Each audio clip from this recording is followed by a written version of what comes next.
Bienvenidos. Hoy vamos a analizar uno de los periodos más complejos y, la verdad, más decisivos de la historia reciente del Perú.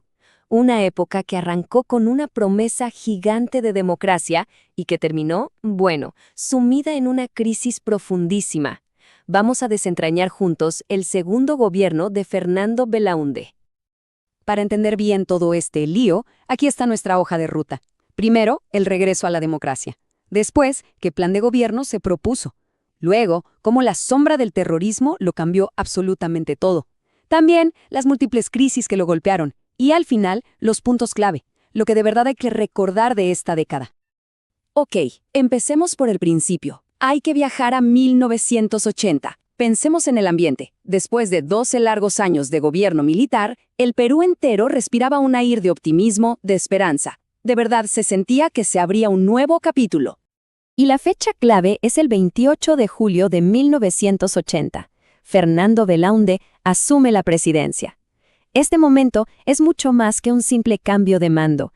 Es el símbolo del fin de una dictadura militar y el anhelado regreso del país a la democracia.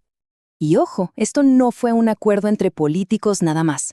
Como lo dice clarito la cita de la Comisión de la Verdad, había un respaldo popular masivo. Era un anhelo de todo el país, un sentimiento generalizado de querer dejar atrás el autoritarismo y reconstruir las instituciones. Bien, con todo ese apoyo popular, con ese capital político enorme, la pregunta era obvia. ¿Cuál iba a ser el plan de Belaúnde para el país? A ver, analicemos sus primeras acciones, que fueron las más importantes. Lo primerito que hizo Belaúnde fue, digamos, desmontar el aparato autoritario. Medidas como devolver los medios de comunicación a sus dueños originales o volver a convocar elecciones municipales no eran gestos simbólicos, para nada. Eran pasos fundamentales para restaurar las libertades de la gente. Ahora, en lo económico, el gobierno dio un giro de 180 grados respecto al régimen militar. Se adoptaron medidas económicas que llamamos ortodoxas, o sea, de corte liberal. La idea era abrir el mercado, reducir la intervención del Estado. Este enfoque, que fue impulsado por asesores conocidos como los Chicago Boys, tenía el respaldo del Fondo Monetario Internacional. Y una parte central de la visión de Belaúnde, muy fiel a su estilo, desde su primer gobierno, fue el desarrollo a través de grandes obras. Proyectos como la represa de Gallito Ciego o los enormes complejos de viviendas en Lima buscaban modernizar el país, generar empleo. Pero la cosa no estaba tranquila. En el frente externo, la soberanía nacional se puso a prueba. En 1981, estalló un conflicto en la frontera con Ecuador, allá en la cordillera del Cóndor, conocido como el incidente de Falso Paquilla. La respuesta del gobierno fue firme y resultó clave para reafirmar el control del territorio peruano. Pero, y este es un pero gigantesco, mientras el proyecto democrático intentaba con todo consolidarse, una amenaza oscura, violenta, estaba emergiendo casi al mismo tiempo. Una amenaza que iba a marcar a fuego las siguientes 2 décadas. Miren, la cronología es reveladora y trágica. El primer acto de violencia de Sendero Luminoso ocurre en mayo de 1980. ¿Saben qué día? El mismo día de las elecciones que trajeron de vuelta la democracia. Es decir, la democracia y el terror nacieron literalmente de la mano. El actor principal de esta violencia fue Sendero Luminoso. Y aquí hay que ser muy claros con su objetivo. Ellos no buscaban reformar el sistema democrático, ni negociar un lugar en él. No. Su meta, declarada en su guerra popular, era la destrucción total del Estado peruano para imponer su propia utopía totalitaria. Y la escala de su violencia fue simplemente devastadora. Para que nos hagamos una idea, según los datos de la Comisión de la Verdad y Reconciliación, Sendero Luminoso fue responsable directo del 54% de todas las víctimas fatales del conflicto. Más de la mitad de las muertes recaen sobre esta organización. El dato es demoledor. Ahora, es fundamental no confundir, no meter en el mismo saco a los dos principales grupos subversivos. Aunque ambos usaron la violencia, sus orígenes, sus ideologías, sus tácticas eran distintas. Sendero, con su primera acción simbólica contra las elecciones, y el MRTA, que aparecería años más tarde con un perfil más guevarrista y ataques a objetivos del Estado. Y claro, En 1984, el escenario se complicó todavía más con la aparición del MRTA.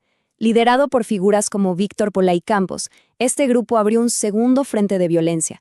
Esto le sumó más inestabilidad a un país que, honestamente, ya empezaba a desangrarse. Y como si la amenaza del terrorismo no fuera suficiente, el gobierno de Belaúnde fue golpeado por una verdadera tormenta perfecta de crisis que pusieron al país de rodillas. El fenómeno del Niño del 83 fue un desastre natural de proporciones épicas. No fue solo mal tiempo. Las inundaciones en el norte y la sequía en el sur provocaron un colapso total de la producción agrícola a nivel nacional. ¿Y esto qué generó? Escasez de alimentos y las condiciones perfectas para una crisis sanitaria terrible. Fue una devastadora reacción en cadena. Y a esta catástrofe natural, súmenle una crisis económica externa que asfixiaba al país, la de la deuda latinoamericana. Y en el frente interno, tragedias como la masacre de 8 periodistas en Uchucracay, allá en Ayacucho, que conmocionaron a una nación que, la verdad, ya sufría demasiado. Bien, hemos visto las promesas, los planes, las crisis. Ahora vamos a destilar todo esto. ¿Cuáles son las ideas clave, la síntesis final de lo que significó esta década tan compleja? Si tuviéramos que resumir estos 5 años, todo se reduce a 3 puntos cruciales. Primero, el contraste brutal entre la promesa democrática y la dura realidad de las crisis.